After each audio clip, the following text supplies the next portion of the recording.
Hello बच्चों। Welcome to the eighth lecture of national income and related aggregates unit.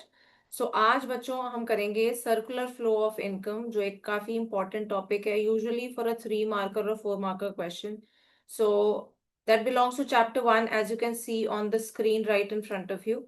तो इससे पहले मैं स्क्रॉल डाउन करूं और हम इसकी डेफिनेशन या बुक का कंटेंट देखें, एक बड़ा बेसिक सा इसका कंसेप्ट एक्सप्लेन करूंगी, ठीक है? That makes it easier to understand. उसके बाद बुक में से रेफर करेंगे, राइट?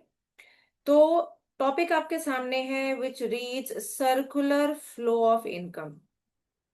तो सबसे पहली चीज बच्चों, इनकम जनरेट कहाँ से होती है, उसके बाद उसके फ्लो की हम बात करेंगे, राइट?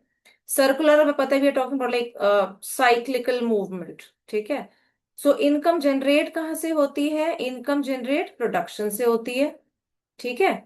प्रोडक्शन करने के लिए मेरे को क्या चाहिए? I need factors of production, ठीक है?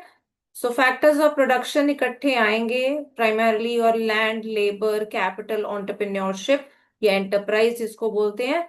तो ये चार फैक्टर्स ऑफ प्रोडक्शन इकट्ठा मिलेंगे तो प्रोडक्शन होगी, प्रोडक्शन होगी तो इनकम जनरेट होगी, इनकम होगी तो उसके बाद क्या होगा? वो प्रोडक्शन, जो फैक्टर्स ऑफ प्रोडक्शन है उनको बांटी जाएगी और वो खर्चा करेंगे, ठीक है?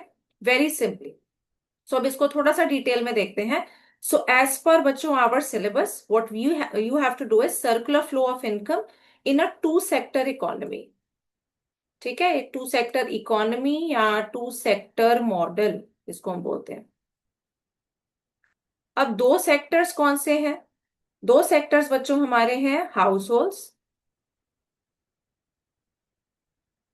And the other is firms. So households आपका क्या शो करते हैं बच्चों? Households are nothing but your consuming sector, right? Households represent consumption. So ये हमारा कंज्यूमिंग सेक्टर हो गया। इसके पास में एक बॉक्स ऐसे बना देती हूँ, ठीक है? फर्म्स क्या रिप्रेजेंट करती हैं? Firms are carrying out production, right? So they are से producing sector. So let me make another box around this also. ये हमारे दो सेक्टर्स हुए, ठीक है? अब कहानी क्या है यहाँ पे? जैसे मैंने आपको कहा वेरी बेसिकली, फर्म्स प्रोडक्शन करेंगी। प्रोडक्शन करने के लिए क्या चाहिए? सबसे पहले फैक्टर्स ऑफ प्रोडक्शन। तो 4 फैक्टर्स ऑफ प्रोडक्शन के ओनर्स कौन है? कौन देता है? Household. So household are the owners of factor services, right? और द फैक्टर्स ऑफ प्रोडक्शन हम ही लोग होते हैं, हाउस होल्ड ही होते हैं जो लेबर सर्विस देते हैं, ठीक है? जिनके पास कोई लैंड ओनर भी जो होगा वो भी कोई इंसान ही होगा, हाउस होल्ड होगा। तो लैंड हो गई, लेबर हो गई, वो कौन दे रहा है? हाउस होल्ड दे रहा है। कैपिटल, पैसा कौन लाएगा? Household, right? So there has to be some person. Entrepreneurship या enterprise, fourth factor of production, वो भी किसके पास है? कौन उसका ओनर है? कोई इंसान ही होगा। So that all belongs to the household, right? So household are the owners of factors of production, ठीक है? तो हाउस होल्ड बच्चों क्या देंगे? सबसे पहले दे विल गिव एरोज। अगर आप ध्यान से देखें तो यहाँ पे एरो नहीं है, एरो यहाँ पे एक डायरेक्शन में जा रही है, very very clearly.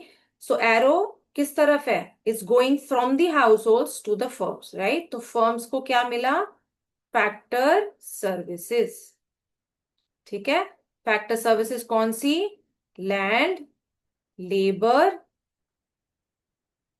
Capital and enterprise. This is what we have discussed,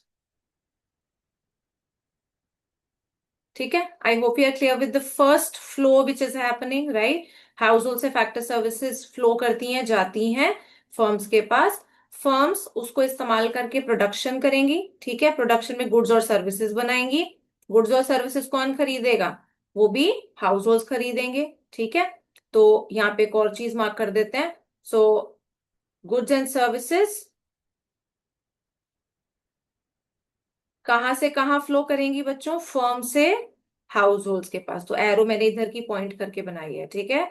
so let me mark over here goods and services, ठीक? I hope you are clear with this, right? So उसके अलावा अब ये हमने गुड्स और services की बात की। फैक्टर सर्विसेज हाउस होल्ड्स ने दी फर्म्स को, और फर्म्स ने गुड्स और सर्विसेज दिए हाउस होल्ड्स को, ठीक है? पर पैसा कहां से आएगा? गुड्स और सर्विसेज खरीदने के लिए, या फिर फैक्टर सर्विसेज जो हाउस होल्ड ने दी उसके लिeu में, उसके बदले में हाउस होल्ड को फैक्टर पेमेंट मिलनी चाहिए। ठीक है, तो now I am talking about the money, right. So money कहां से कहां फ्लो करेगी? फैक्टर सर्विसेज के बदले फर्म्स हाउस होल्ड को क्या देंगी बच्चों? Factor payments.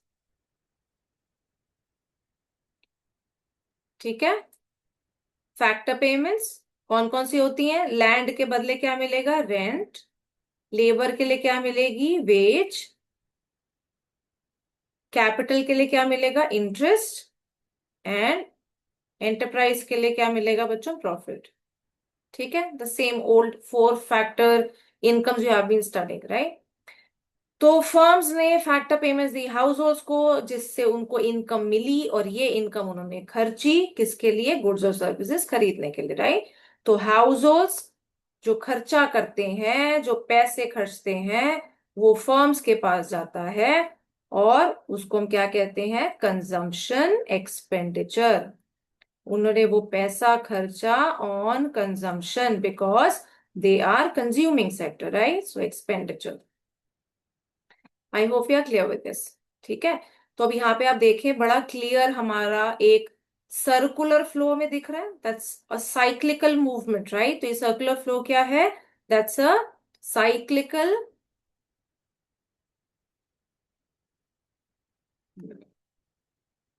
That's a cyclical movement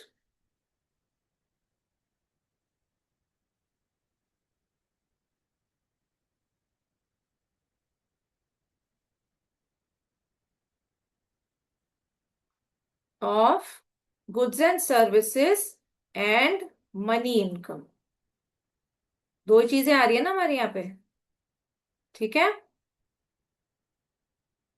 क्या क्या आ रहा है बच्चों? इनकम आ रही है कहाँ पे? जो मैंने अंदर रेड वाले बनाए हैं ऑन पर्पस, मैंने ऐसे बनाया है। आप यहाँ पे बोर्ड में आप कलर पेन नहीं यूज कर सकते, आप प्रॉपर इसको पेंसिल से ही बनाएंगे। वी जस्ट मार्क्स, तो मैंने यहाँ पे डिफरेंशिएट करने के लिए बनाया है। So when we talk about the money income, पैसा कहाँ पे इन्वॉल्व है? Consumption expenditure is your money, factor payments in terms of money, right. तो जो ये मेरे रेड वाले हैं दोनों बच्चों, मैं यहाँ पे मार्क कर देती हूँ उनको। So this one, the red ones, right? So let me mark it over here. These two, ये मेरे क्या हैं? इनको मैं मार्क कर रही हूँ, they are termed as money flows, क्योंकि इन दोनों में क्या है? पैसा। मनी फ्लो को हम नॉमिनल फ्लो भी बोलते हैं। ठीक है, that's the other name for it, right. तो नाम से पता चल रहा है we are talking about the exchange of money between the two sectors, households and firms. तो this is a money flow. ठीक है, बट अगर मैं बात करूं, आप बाकी दोनों को देखें, तो बाकी दोनों में क्या है बच्चों? Factor service, right, and what we have is the goods and services between the two sectors. ठीक है, तो ये जो दोनों हैं, जो मैंने ब्लू से मार्क करे हैं, तो मैं यहां पे इनको दिखा देती हूँ। So the outer flows which I have marked, ठीक, ये मेरे क्या कहलाते हैं? I call them, we call them real flows. So real word जहां पे भी आ जाएगा, ये कॉनोटेशन आपकी थर्ड यूनिट में दोबारा आएगी। ठीक है, सो रियल जहां पे भी हम बोल देते हैं बच्चों, real refers to the goods and services, right. So real flows are those flows which involve exchange of goods and services between the households and the firms। ठीक है, तो रियल फ्लोज गुड्स और सर्विसेज वाले होते हैं। तो goods and services से हमें एक चीज याद आती है, सर्विसेज से प्राइमरली नहीं, but still from the goods. So this is also known as what we call as them physical flows. ठीक है, तो money flows are your nominal flows and real flows are your physical flows. I hope you are clear with this much. ठीक है, थोड़ी सी कहानी समझ आई। तो यहाँ पे हमने क्या कहा? सर्कुलर फ्लो ऑफ इनकम क्या है? It's a continuous cyclical movement of goods and services and money income between house holds and the firms of an economy. ठीक है, तो ये साधारण सी डेफिनेशन मैंने आपको दी, बुक की डेफिनेशन थोड़ी डिफरेंट है, वो भी एक बार पढ़ते हैं तो आपको बता देती हूँ। तो हाउस होल्ड फैक्टर सर्विसेज देते हैं फर्म्स को, फर्म्स उन फैक्टर सर्विसेज को यूज करके प्रोडक्शन करती हैं, गुड्स एंड सर्विसेज बनाती हैं। वो गुड्स एंड सर्विसेज कौन खरीदता है? हाउस होल्ड खरीदते हैं। फैक्टर सर्विसेज के लिeu में फैक्टर पेमेंट्स कौन किसको दे रहा है? फर्म्स हाउस होल्ड को दे रही हैं। वही पैसा इस्तेमाल करके हाउस होल्ड्स खर्चा कर रहे हैं, which we call as the consumption expenditure. ठीक है। And in this economy we take the we are taking this example as the most simplistic economy. सिर्फ हाउस होल्ड्स और फर्म्स लिए हैं बच्चों, ना यहाँ पे देयर इज नो गवर्नमेंट। ठीक है, जो हमारा तीसरा सेक्टर होता है, और there is no external sector. So external sector भी नहीं है। एक्सटर्नल सेक्टर मतलब we are not trading with the foreign nations, there is no export और import, right? So neither there is government nor there is the external sector. So this is a classic example of what we call as a closed economy. ठीक है, we are a closed economy, we are not an open economy because we are not dealing with the foreign nations. I hope you are clear with this much. ठीक है, so let me take you through the content in the book. So let me erase this and let us move to what is given over here. तो सबसे पहले बच्चों आप definition देखें। मैं आपको अपनी डेफिनेशन भी बता दूंगी यहाँ पे, if you want to note that down. So look over here. Circular flow of income refers to the cycle of generation of income in the production process. जैसे मैंने कहा इनकम जनरेट होगी कहाँ से? Production process. Its distribution among the factors of production, and finally its circulation from households to firms in the form of consumption expenditure on goods and services produced by them. ठीक है, this is one definition, quite a comprehensive definition which covers the entire picture. Otherwise जो मैंने आपको कहा मैं यहाँ पे लिख देती हूँ if you wish to note. So circular flow of income, so it refers to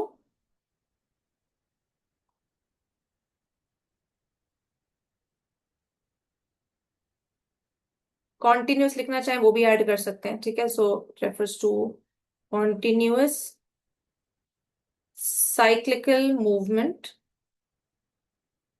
of goods and services and money income between the households and the firms in an economy.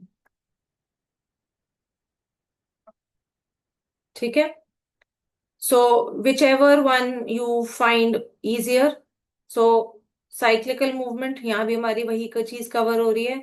यहाँ पे we are using the terms of production, generation of income and consumption expenditure in the definition itself, right?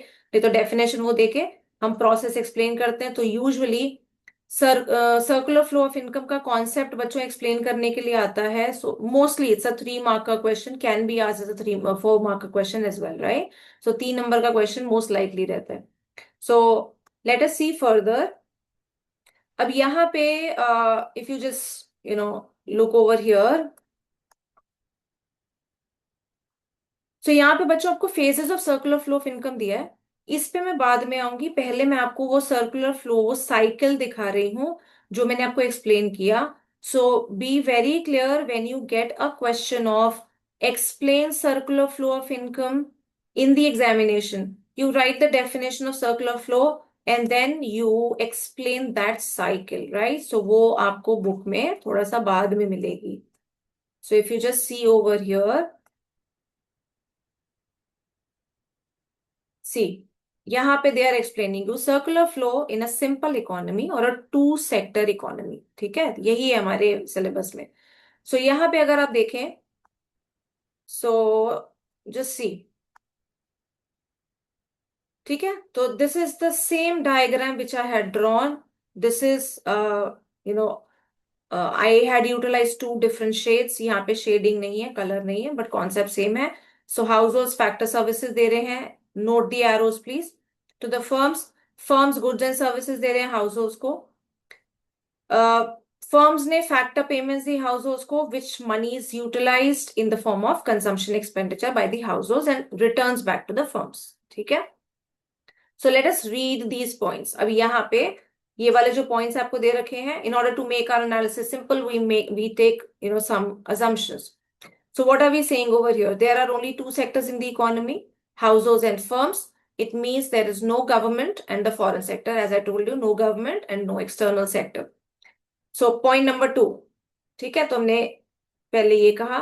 Then the second one, household sector supplies factor services. अभी इसकी explanation ही जा रही है बच्चों, अगर आप ध्यान से देखो तो. Household sector supplies factor services only to firms and the firms hire factor services only from households. ठीक. Firms produce goods and services and sell their entire output to the households. ठीक है. Next one.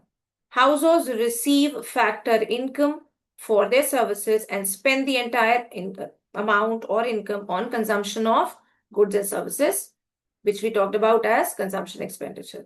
So this is your basic explanation of the circular flow of income के कहाँ से क्या गया. ठीक है, किस सेक्टर ने किसको क्या दिया है यहाँ पे. Right.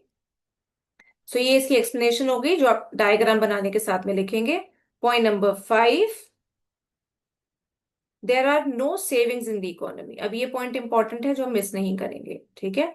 No savings as in, for example, if I tell this to you over here. अब अगर मैं कहूं फर्म्स ने फैक्टर सर्विसेज ली and those factor services worth were they were for 100 rupees. Right. 100 रुपए की फैक्टर सर्विसेज ली तो मतलब 100 रुपए के गुड्स बनाए.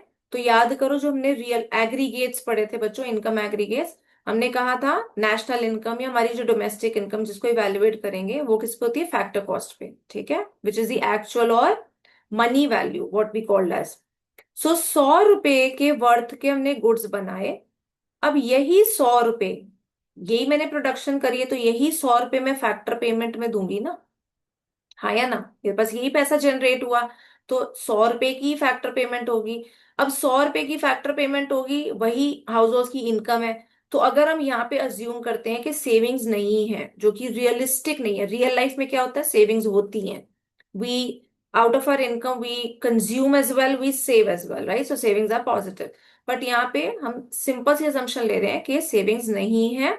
सो there are no leakages in the economy. ठीक है, लीकेज मतलब कोई पैसा बाहर नहीं जाएगा.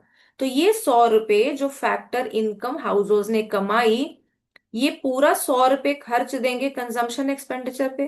तो यही 100 रुपए कंजम्पशन पे खर्चे और गुड्स और सर्विसेज भी 100 रुपए के लिए. ठीक है. तो same money is getting circulated और the same money reaches from the household to the firms. Right. Otherwise अगर यहाँ पे सेविंग्स होती तो 100 रुपए की जो कमाई फैक्टर पेमेंट की उसमें होती, तो सेविंग 10 रुपए की होती तो 10 रुपए हाउस होल्ड सेविंग के फॉर्म में निकाल देते. That would have been a leakage. Right. या अगर मैं इवन कहूं गवर्नमेंट अगर यहाँ पे एग्जिस्ट कर रही होती जो हमारे सिलेबस के हिसाब से नहीं है, गवर्नमेंट टैक्स इम्पोज करती इनकम पे. ठीक है, या on the other goods and services. So tax लगता तो टैक्स का भी पैसा हाउस होल्ड के पास से निकल जाता, वो उसको खर्च ना कर पाते तो हमारा consumption expenditure would have been lesser. Right. तो वो भी हमारी क्या हो जाती, that would also have been a leakage. Right. तो अगर ये सेविंग्स होंगी, ये सेविंग्स फॉर एग्जाम्पल से 10, ये 10 रुपए निकल जाएंगे तो मेरा क्या होगा, सिर्फ मेरे पास 90 रुपीज बचेंगे और मेरा कंजम्पशन एक्सपेंडिचर कम होगा. तो उस केस में कम पैसा आगे पहुंचेगा वापस फर्म्स के पास. ठीक है. बट यहाँ पे हम वो चीज अज्यूम नहीं कर रहे.